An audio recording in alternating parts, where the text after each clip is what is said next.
Welcome to today's video. Today I want to share my 2-month postpartum update. I have Lola with me here today. I just fed her and Emil is asleep, so we'll just hope she lets me talk here. Okay, so 2 months postpartum. I try to find more time to take care of myself, which is a challenge, definitely. I'm not doing what I want to do really. I have been taking baths a couple times and it was amazing. So I had my 6-week checkup. Everything looked great. He was actually quite impressed. For those of you who may not know me yet, I'm 47 years old. I had the twins and I conceived them through embryo donation or embryo adoption, however you want to call it. The pregnancy was wonderful. I mean, I can't say that it wasn't really hard. It's probably the hardest thing physically that I've ever done in my life, really. Toward the end, it was brutal, it was hard, it was like heavy and stuff. But the postpartum, I'm very surprised. Of course, it's going to take longer after giving birth to twins. And of course, I had them naturally. We had a home birth, which was something I totally dreamed of, and I'm very grateful. The babies are perfect. They've never had any issues. They're perfectly healthy. I'm perfectly healthy. At my 6-week checkup, uterus, everything looked great. And he said, just to keep continuing practicing my pelvic muscle exercises. So that's mainly what I've been doing, really focusing on the inside, not so much the outside. So doing pelvic floor exercises, which is something you can, you could do Kegels as you're breastfeeding or as you're bottle feeding. You can do those exercises when you're walking, always really just trying to be aware of those muscles. And the same goes for the core muscles. Instead of, of course we carry around babies a lot and we sit there a lot breastfeeding or feeding. I'm really paying more attention now to aligning my center, because my OBGYN said everything looks perfect except the one thing I need to really pay attention to is my pelvis. It's a little tilted, it's a little crooked. So I'm trying to find my center, my alignment again, because it's really important, so that all the muscles are equally, that they strengthen equally. So I use my my pregnancy ball a lot, and I try, whenever I need to rock them, I try to pay attention to, just having straight back and straight hips and not to be crooked. I don't really have a lot of back pain, but sometimes my muscles get so strained because of a lot of carrying around. When you have 2 babies, of course, it's double. And, one sleeps and the other doesn't. I don't know, our twins don't always do everything at the same time. It just doesn't work out that way for us. It's awesome if you have twins that are actually on a schedule, like the same schedule. And I read this on every website about, tips for twin moms. Put them on the same schedule, feed them at the same times. They just never work that way. It just doesn't. I just play it by ear and it actually works. It actually stresses me less when I take care of one baby at a time. I feed one baby and then, changing them, you can put them both down and take turns and do it at the same time. But feeding to me is a lot less stressful when I just feed one baby and burp one baby and then take and rock one baby, because rocking 2 babies is just staying hard. So yeah, I'm gonna show you my body in just a little bit, but I'm gonna have to wait for her to maybe fall asleep again. Emil is sleeping still. I fed him before her. I still breastfeed, however, it has gotten a little bit less lately. It kind of goes up and down. There are days when I breastfeed them literally hourly. I would sit for a couple hours on the sofa and just, watch a show or do something on my laptop, and then just go through this cycle of they breastfeed, they fall asleep on my lap, and then they wake up and then they latch right on, and then they fall asleep again, and they do this a few times over the course of a couple hours. And I think it's more than just feeding. It's also, of course, closeness and the sucking. It calms them. And so I really enjoy that time because, it won't last that long in their life. And I love having them close to me. yeah, and they start smiling at me now, and that's the best reward ever. So, but coming back to my body and my postpartum, I am still trying to eat more healthy. I have had days when I don't know, I'm so hungry because of course I'm breastfeeding and I do pump. I got like a hands-free pump. Before that I used the Medela Swing Flex double pump, which is great, but it has, you know, like it's just kind of unpractical because it's kind of on the outside. You have to wear that special bra, and there's this hose, like the air hose, not very practical when you're trying to move around, and you can't use it at all when you're carrying a baby, let alone 2 babies. So I've looked into getting a hands-free pump, but the LV, I think it's crazy expensive and I would need 2. Like I would double pump because it's just crazy. That takes way too long just to take 1 boob at a time.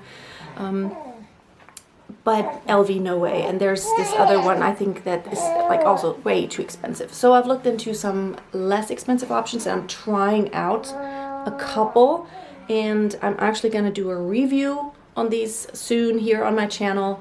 So stay tuned for that, because I think it's just, you know, spending several $100s on a pump when, you know, I mean, most of the time I just breastfeed them or give them a bottle.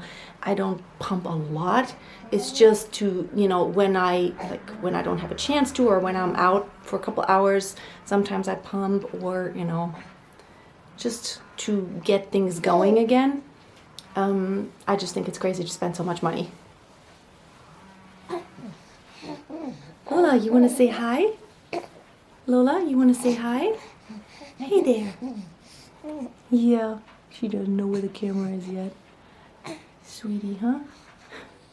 So yeah, things I'm going to start focusing on now is really getting my muscle tone back more.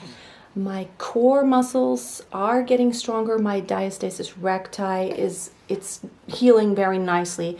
The muscles are definitely coming together a lot more. I have more strength coming up. I have started doing some like half planks, just trying to be very mindful. There are wonderful videos out there, but you know, about postpartum workouts, but I really want to start just doing full workouts again. I've also started to go for runs. I did this 3K run a few days ago. Doesn't sound a lot, but it's up a very steep hill in the forest. My pulse went up quite high, which is really what I want. She's getting fussy. I want to train my cardiovascular system again. Yeah, but that's pretty much all. Eating wise, really, I'm trying to prep more, but sometimes it's just not possible. Being realistic here, I have all these goals. I'm a high achiever. I wanna do everything. Like I have these visions of like, this is what I want to do, and I would totally do it, but at this time I give myself a lot of grace. I know it's not going to be perfect. And coffee has been a lifesaver. I have never been a big coffee drinker, but this time around I can tell the difference big time. I used to just be like an herbal tea drinker, but in the morning when it's been a night that is hard, you know, that was like a hard night and I didn't get a lot of sleep, it is just a game changer to have a coffee. And you know, I don't need a lot. My body reacts. It doesn't take a lot. So having a coffee in the morning, and then a lot of times I'll have another coffee after lunch, like maybe around 2-ish or so, 2 or 3.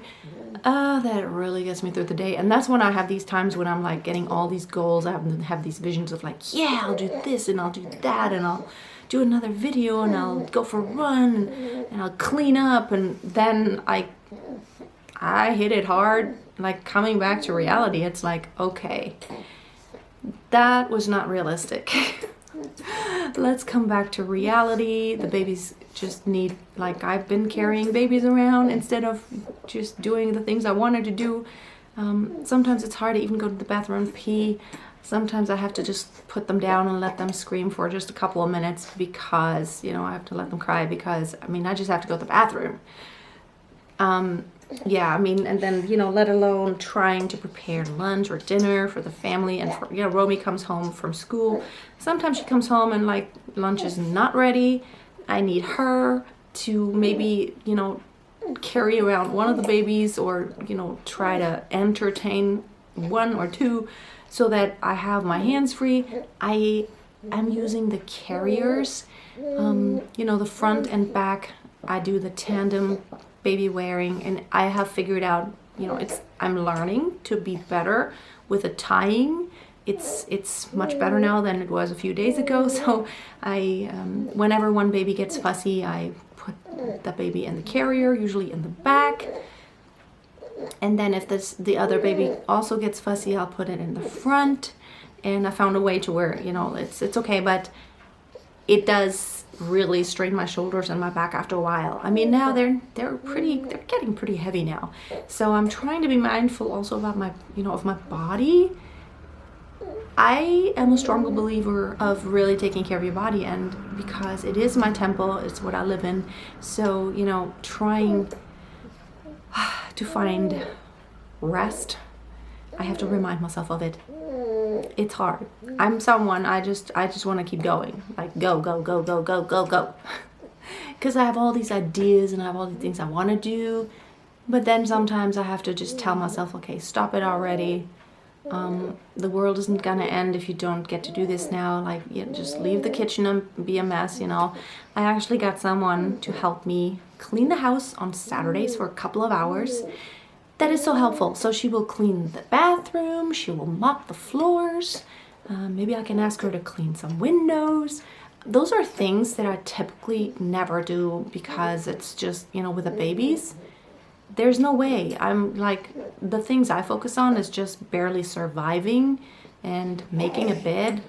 Not really. It's not anything that's extremely important. I ask myself, a week from now, a month from now, a year from now, is it important that I did this? Like, so whether I made the bed or not is not relevant, but whether I actually got in some exercising and had great food, that definitely is relevant. That is going to make a difference in my future. So I'm trying to focus on those things that are actually important, that are going to make a difference, versus things that are just like in the now and here. They may be nice, but they don't really matter in the long run. And now let me show you my body.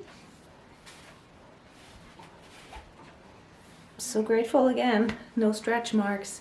The skin is getting a little tighter, and I've been doing, like, I put massage oil on my belly and then I kind of do this massage, like I pull the skin a little bit. I do a little bit of dry brushing. I also do dry brush my legs. So, I mean, it's at this point, really, I'm not worried about it too much. It's going to be just fine.